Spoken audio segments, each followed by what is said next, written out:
तो भैया यहाँ नर्मदा में आकर तीर्थों का भी कल्याण होता है। समस्त मनुष्य गंगा में गंगा दशहरे के दिन स्नान करने के लिए जाते हैं। गंगा दशहरे के दिन गंगा मैया कहाँ आती हैं? माँ जगत जननी जग कल्याणी नर्मदा के शरण में के मातेश्वरी, हमें जिन पापियों ने अपने पाप को धोए हैं उन पापों का समन हम नहीं कर पा रहे, इसलिए आप इनका क्षय करो। क्यों? क्योंकि कल्पवाहिनी है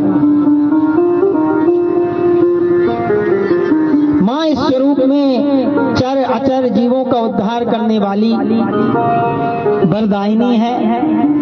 जो मनुष्य स्नान करते हुए हाथियों के गंड कपालों से बहुत, देखिए इसका जो स्थान है वो बड़ा ही निर्मल है।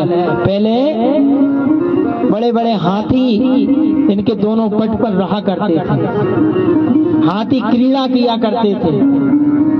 सुंदर सुंदर वृक्ष नर्मदा के दोनों किनारों पर ब्रह्म बलि से युक्त देवांगनाएं इनमें स्नान करने आती हैं और आज भी आती हैं। स्नान क्रीड़ा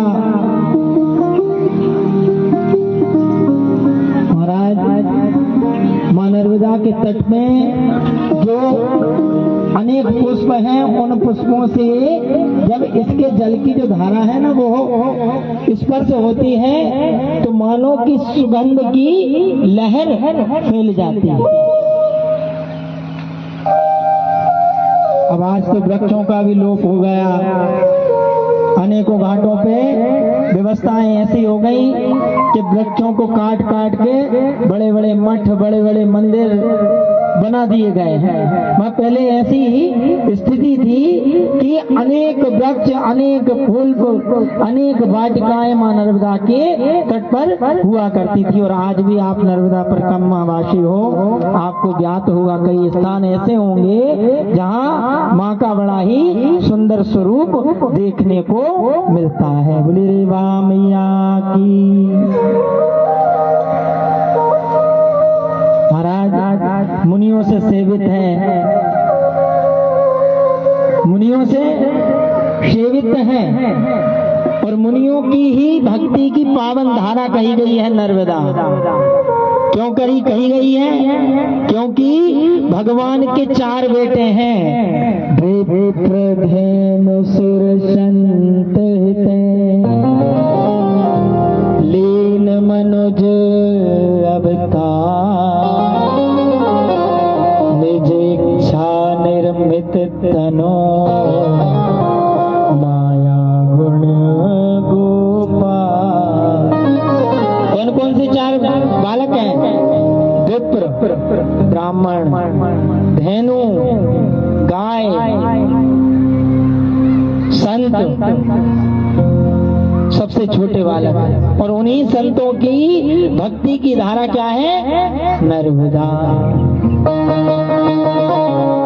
मार्कंडी जी बोले एक बार सिद्ध गंधर्वों से सेवित, यक्ष विद्याधरों से व्याप्त, अनेक प्रकार के देवगणों से युक्त रमणीक हिमालय के शिखर पर ब्रह्मा विष्णु समस्त देवताओं सहित वहां पर कार्तिकेय, नंदी, गणेश, 9 ग्रह, चंद्रमा, सूर्य, नक्षत्र, ध्रुव, तारागण समस्त मां जगत जननी जग कल्याणी नर्मदा की हिमालय की चोटी पर स्तुति कर रहे हैं।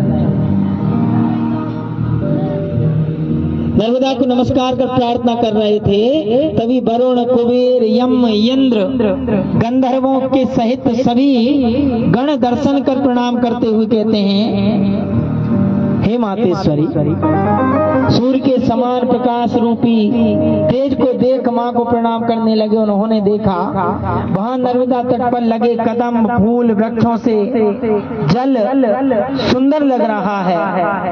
अविष्ट फलदायक पनडुब्बी के झुंड शोभा बढ़ा रहे हैं। साधक, सिद्ध, योगी तीनों लोकों में पवित्र नर्मदा का यशगान कर रहे हैं। समस्त देवता मां जगत जननी का यशगान कर रहे हैं, हे प्रार्थना कर रहे हैं कि हे माता पार्वती श्री महादेवी सहित अपने पुत्र कार्तिकेय से बोलती हैं वहां पर कि हमें उस मृत्यु लोक में जो गंगा, यमुना, सरस्वती, कावेरी, इन सबको हमने पूजा है।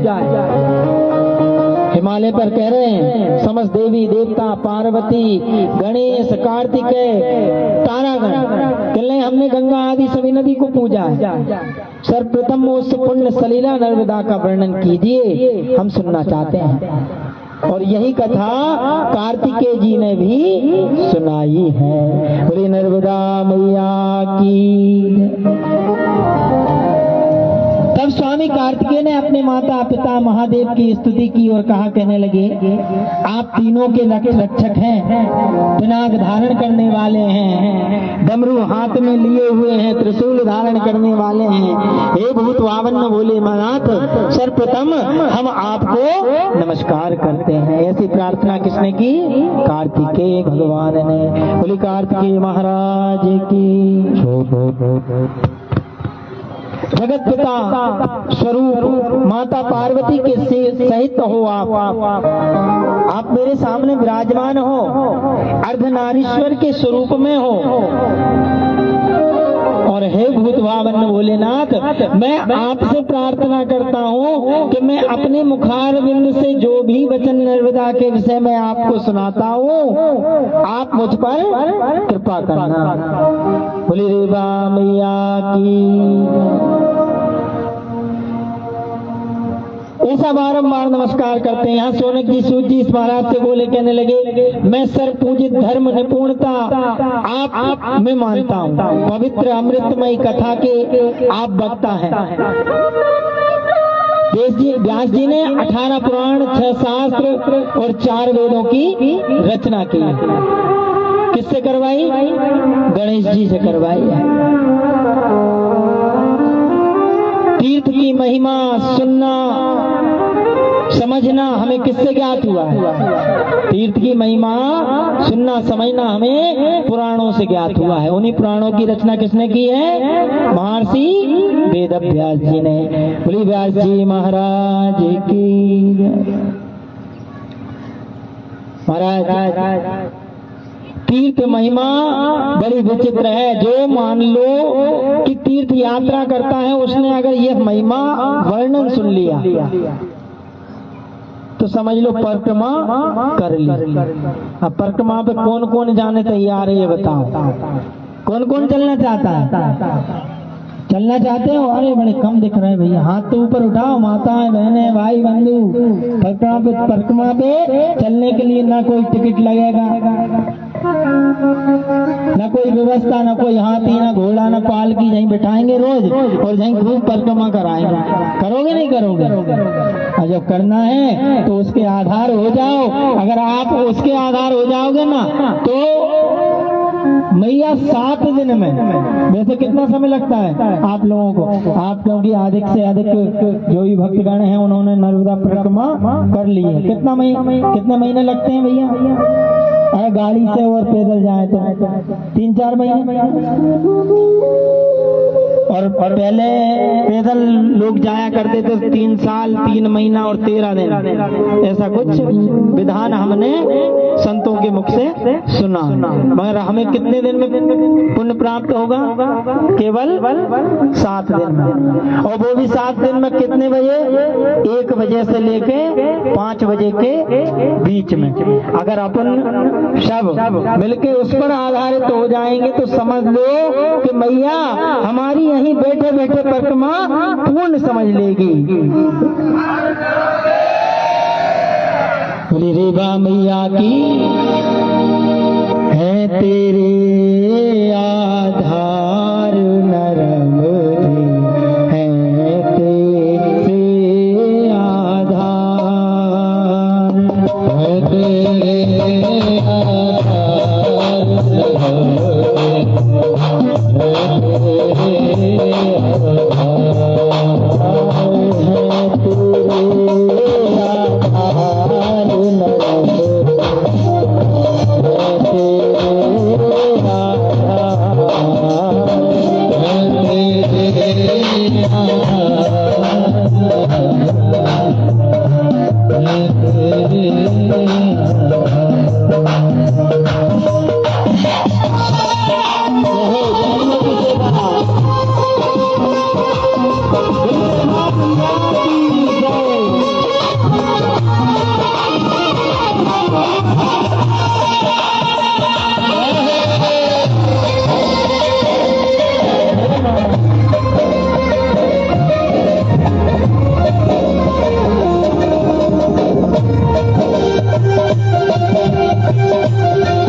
अमर कंठ